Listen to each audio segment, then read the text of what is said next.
This is the game T of week 1 of the NFL football. The NFL season started with a bang as the Kansas City Chiefs faced off against the Detroit Lions. The Lions pulled off an exciting win, 21-20 against the Chiefs. Here's the game T.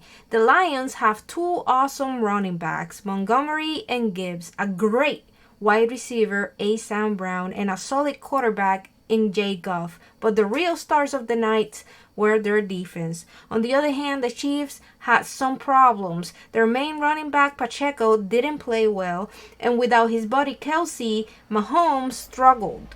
Watson, a bit of an underdog, continued to shine, and we're keeping an eye on R. Rice, the rookie, to see if he'll become a star. Engray did not impress us as a replacement for Kelsey.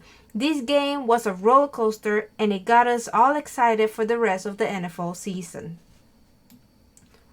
For Houston and Baltimore, for the victorious Baltimore Ravens, it was a running game. Both of their touchdowns were thanks to their running backs. Dobbins with a touchdown on the first quarter and Hill with 2 touchdowns on the third quarter, and that was not expected at all. Sadly, Dobbins will be out for the rest of the season due to a tear Achilles injury. When it comes to wide receivers, Flowers was the go-to man. Now, for Houston's Texans, a round of applause to their kicker, Fairburn, because it is all they had going on for themselves. Yep, the Ravens won 25-9 against the Houston Texans.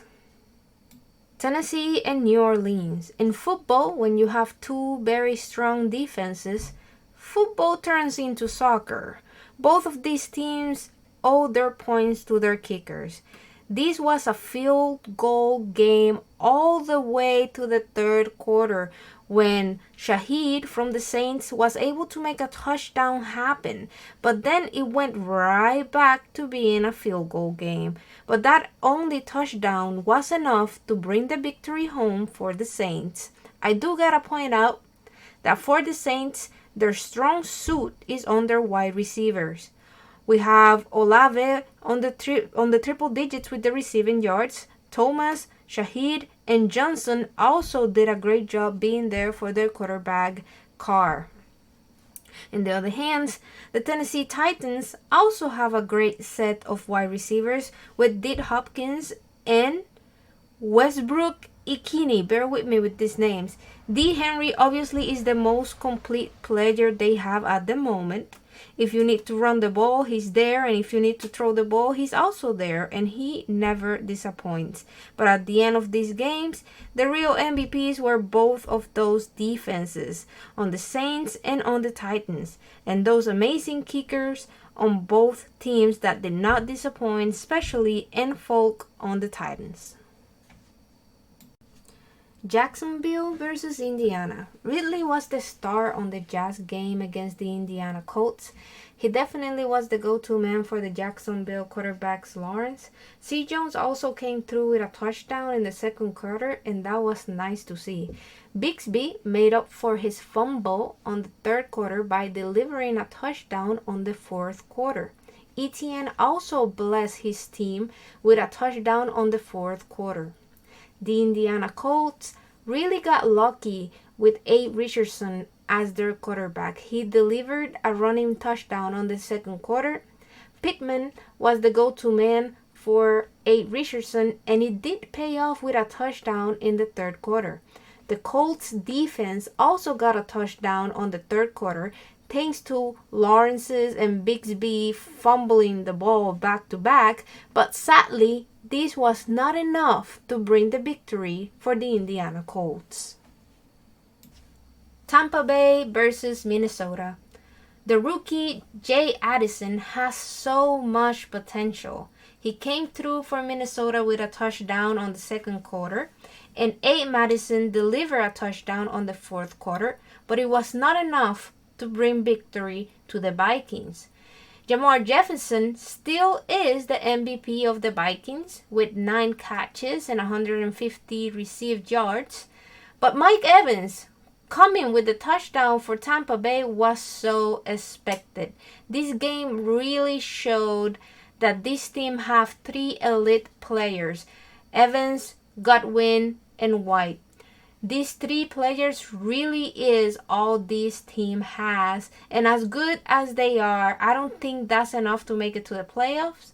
But Palmer came down with a touchdown on the third quarter, but the real hero of the story was their kicker, McLaughlin, with the field goals on the fourth quarter that brought victory to the Tampa Bay Buccaneers. Arizona versus Washington. The Arizona Cardinals should give a round of applause to their kicker because that's the only good thing they had on this game against the Washington Commanders. And also credit to their defense for the one and only touchdown they got after the Washington quarterback fumbled the ball after being sacked. Their kicker, M. Prater, did what he could with 3 successful field goals, but it was not enough to bring the victory home. The Washington Commanders, on the other hand, had B. Robinson with the touchdown in the first quarter. C. Samuel and J. Dodson were the go-to wide receivers for the quarterback S. Howell, who also got a touchdown on the fourth quarter. Jay Slay, the kicker, also came in clutch for his team with the field goals and the extra points, which played a big factor for the Commanders' win. Carolina versus Atlanta.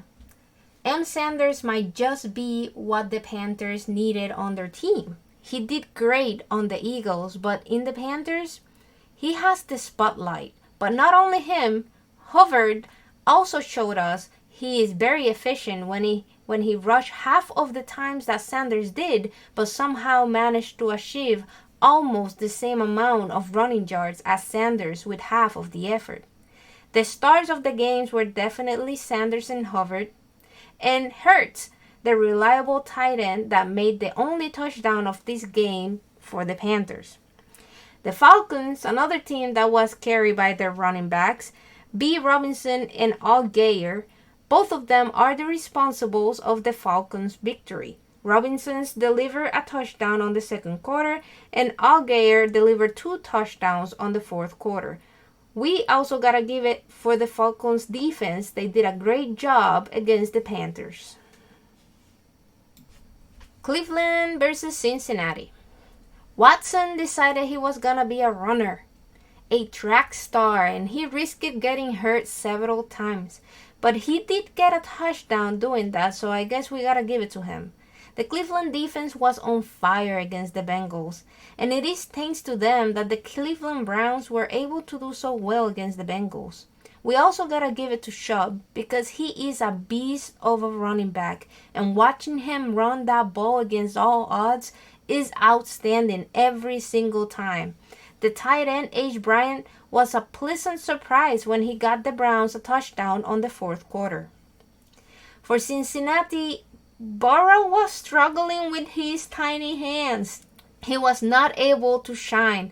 Burrow had to rely heavily on Mixon's ability to run the ball. Somehow, Burrow had the perfect trio with him. Mixon, Chase, Boyd, but he was still not able to make anything happen. I expected more from T. Higgins today, but we barely saw him, really.